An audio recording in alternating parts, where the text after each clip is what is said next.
everybody. Welcome to today's episode of Moving Markets, the podcast about safe option strategies and what the markets are doing. I'm Jeffrey Dunyan, your host. It is Thursday, the 4th of April, and I got to tell you, even though from an actual dollar or percentage standpoint, the sell-off in the Dow Jones today wasn't horrific, the distance traveled from the top of the market today to the bottom, the peak to the trough is what a lot of people like to say, was brutal. And the worst it's been, I think, in over a year, almost a year and a half. It's been a long time since we've had that big a swing in the Dow Jones Industrial Average. We're going to talk a little bit about what happened today, why it happened, what to watch for in the coming days, and how it may affect your portfolio. Make sure before the podcast is over or at the end of the podcast, you subscribe to our YouTube channel or like us or send us a question or a comment. We'll get to those as fast as we're able to. It's a roller coaster day to say the least, and could be that way for the next little while, but enjoy today's podcast.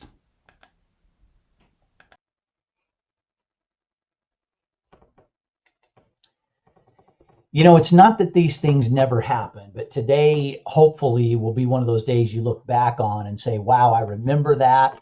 And it's something I don't want to go through again, and something that was pretty ugly. You know, 530 points down on the Dow today. That is not the biggest drop the Dow Jones Industrial Average has ever seen.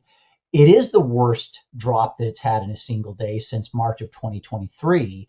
And more important, it's the fact that the Dow started up 250 plus points and then turned around and went down to minus 530 before the day ended. And that's what to me, that's the bigger story than the Dow finishing down 530. It sucks that the Dow finished down 530, but the bigger story is where it went during the day. If you were paying attention, if you were watching the news, you already know this, and I'm just going to be repeating it for those who didn't watch all day. Let me tell you pretty much exactly what happened. Market started off to the upside today, had a nice run up. Dow was up 250 some odd points right at the open. Came back a little bit, was up 100 and some odd points, and maybe 150 to 160, and stayed there right up until here. Okay, 1330 hours, 1:30 Eastern time. What happened at 1:30 Eastern time is the phone call that Joe Biden and Benjamin Netanyahu, I think 1:30 is about the time that phone call wrapped up.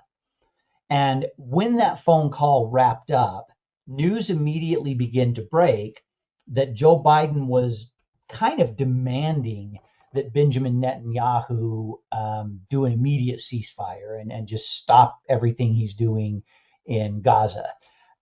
I have not seen this specifically reported, but I have a really strong feeling that Benjamin Netanyahu basically said F you to Joe Biden. He basically said, no, we've got to root out Hamas completely. And look, I've got, well, let me finish the narrative, and then I'll give you my opinion on this. At that point in time, there was another story that broke, but it didn't get picked up locally, meaning in the U.S., for another maybe half hour and a half, maybe.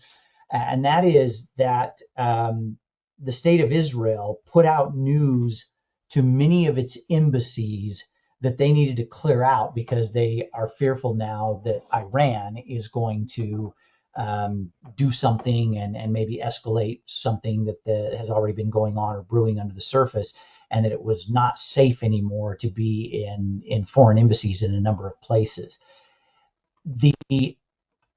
If we back up now a little bit and look at oil and look at what oil did today, $1.40 up, 1.64%, $1.67, 1.8% on Brent. Those are not ridiculously high moves to the upside, but in the one-day chart, that happened awfully close to the same time.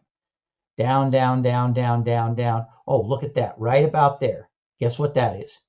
That's about 1 o'clock. That's about the completion of the phone call right there, 1:30. I'd put it right about there. And look what happened to oil prices. And that's the exact correlation to the Dow Jones, the Nasdaq, and the S&P going like that. Those things probably just are a mirror of each other, one going one direction, the other going the other direction. Even though that's not a big, huge move to the upside for oil relative to how flat it was all day, it is big in the sense of what triggered it and what people are worried about now. Oil prices I talked about this the other day, and I talked about it maybe to some people's chagrin. I may have talked about it a little bit too much in some people's opinion. Oil peaked back in October. It fell down steadily. This I really believe this helped spur the rally that went into November and December of last year. But then it's been gradually coming back up. Not at a horrific steep pace like it did here, or even like it did here, but it has been a pretty steady, sustained move up. Today's news and what happened between Israel and the United States, and what happened with Israel and their concerns over what Iran might do, has literally and figuratively thrown fuel on the fire that is fear over oil prices and escalating Middle East tensions. See, the whole reason Joe Biden is out there telling Benjamin Netanyahu to have a ceasefire is because he wants to present to the American people that he solved the problem, which is complete and total BS. He hasn't solved anything. If anything, the problem was made more possible by his cowardice, lackadaisical, ambiguous policies. He's the most do-nothing president when it comes to helping and supporting our allies, and he's the most overdue president when it comes to dismantling good U.S. policies or creating horrible U.S. policies. The guy's a disaster as president. Anybody that thinks otherwise, I fear for what you're looking at, what you're reading, what you're seeing, and what you're understanding. He is a disaster as a president. Anyway, I know that's a strong opinion. If I offended you, it wasn't my intent. The thing is, though, Biden's not going to change what Benjamin Netanyahu is doing, I don't believe. Right around the same time, or shortly after word came out about Biden talking about this, or what was talked about in the Biden-Netanyahu discussion, Trump was on an interview with some conservative radio host, and he said something that was a little bit more cryptic, and I think people are kind of reading into the lines. He said this needs to get done and over right away. It needs to be done with. The violence needs to end. You need to get back to peace. Now, I don't know this for a fact. I'm not a mind reader. I'm not going to pretend that I know exactly what Donald Trump meant by what he said. I suspect, and that's all this is, I suspect that what he meant is get in there and finish the job, do it quickly so that you can get back to peace. I don't think what Trump said was an indication that he feels like Benjamin Netanyahu should take the pedal off his foot off the pedal, and that he should not finish the job. I think Trump's urging has more to do with, you got to get this finished. It's got to be behind you. You got to get back to some peace going on there. I for one do not want Benjamin Netanyahu to stop until Hamas is over and done with permanently. They are cowards. They are scumbags. They are the sleaziest, dirtiest, filthiest, less than human beings occupying this earth. They hide behind women and children. They store ammunition and troops under hospitals, under children's schools, under women's hospitals. They take all of the aid that is meant to help the Palestinian people, and they first take care of their soldiers. And they're just filth. They're absolute human debris and scumbag. I would like to see Hamas rooted out completely and for good. Will someone come back in their place? Likely. Will they think long and hard about how aggressive they get? Hopefully.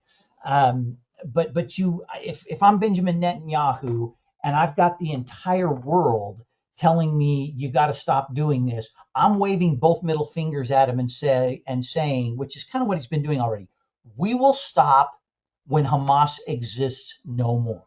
Now, one of the biggest challenges with that is you've got no one, especially the cowardice U.S. president, the corrupt politician U.S. president that is currently in the Oval Office. No one right now is standing up to Iran. I believe if Donald Trump got back into office, that he will get word to Iran and maybe even do something forceful with Iran that sends a clear message. You're done. You're not the tough kid on the block anymore. We will put an end to that. Sanctions back in place. Blow up their oil port if you need to. Make them feel some pain for the sponsoring of terrorism they are doing in Gaza with Hezbollah, with a number of other factions, the Houthis. This is all Iran that's doing this. And they're not afraid of Joe Biden even a little teeny tiny bit. That there's zero fear that Joe Biden will do anything to retaliate, and they're just going to be able to do whatever they want to. And that's not just my opinion. That is evidenced by everything that has happened since he became president. Iran has shown no fear at all. The reason I'm on this rant like this is because the situation with oil is not going to get better. It is going to get worse unless Netanyahu does go in there. It's like rip the Band-Aid off. Go in there, smash them, do that final push into the area of Palestine that they're holed up in now. I forget what that area is called. Go in there and make the final push, root them out, get the job done, live with the fallout that will take place for a week or two, and then start getting help to the Palestinian survivors. Folks, I am not in favor of innocent women and children losing their lives, but it is on the blood is on the hands of Hamas, not Israel, if innocent women and children lose their lives. It is Hamas that is hiding behind them as human shields. They are the cowardice scumbags that will use women and children that way. It's sad to me that there has to be collateral damage, but that's a reality of life, and I hope I don't sound overly callous about it. It's just what I feel has to be done. Hamas brought this on themselves. And they've brought this on the innocent people of Palestine that would prefer they not be there. So it's going to be sticky. And look, I do not think that we're going to have an immediate rebound. I think there is going to be a lot of focus on tomorrow's jobs report. I think based on what information we get in that jobs report, you might see an overreaction by the market to the upside or downside. What I don't expect to happen with the Dow, the S&P, and the NASDAQ is that after tomorrow's jobs report, I do not expect to see this market just go flat. I think you are either going to get a continuation of this downward move. There is a strong level of technical support right there at 38,500 on the Dow. That's they're either going to get a bounce back up, keep from technically crossing over on the 5 and 20-day moving average, reverse the crossover on the RSI, or it's going to get ugly and they're going to come right down here and test the 37,750, which is another 500 points away. I don't think there's going to be much in between. I think tomorrow's either going to be really ugly or it's going to be a big rebound and one more opportunity for people to buy the dip, one more opportunity for people to say, it'll all get sorted out over there. They'll keep their head buried in the sand on the political stuff. They'll say everything is okay and everything is going good. The jobs report is a testament to that. And things will rebound sharply. What I do not expect is a flat day. And we'll see what happens. I'll let you know if I'm right or wrong and let you know where I missed it. If it is the more bearish direction, for the SOS members, AMD will get adjusted if it's the drop in the markets. If there's the big rebound because of news from the job report, then I think AMD will be absolutely fine. The other stocks I'm not as worried about, but that sell-off today on AMD, not a pretty thing. So next week, towards the end of the week, is when we officially and formally get into our earnings season. You're going to have some of the big banks report towards the end of the week. I think things will be jittery until you start getting those first reports. I think JP Morgan, Citigroup, Wells Fargo. I think those are the three big ones on Friday, and then on Monday morning you've got Goldman Sachs and some others that will join the fray. Morgan Stanley, I think. I might be off a little bit on those dates, but I know Friday and Monday is when the bigger banks start to report their quarterly earnings. If those reports are really good, it will have the ability to overcome a lot of what is going on with the geopolitical stuff. If those reports are not pretty stellar, uh, like I said, I wish the market would gradually make an 8, 9, 10% correction. I don't want it to happen on the heels of 3 or 4 more days in a row. They're like this, where by middle of next week, we're sitting down here at that 10%. That's not the way I want to see it happen. I would like to see 7, 8, 9, maybe as much as 10% happen over the course of the next 2 to 2.5 months.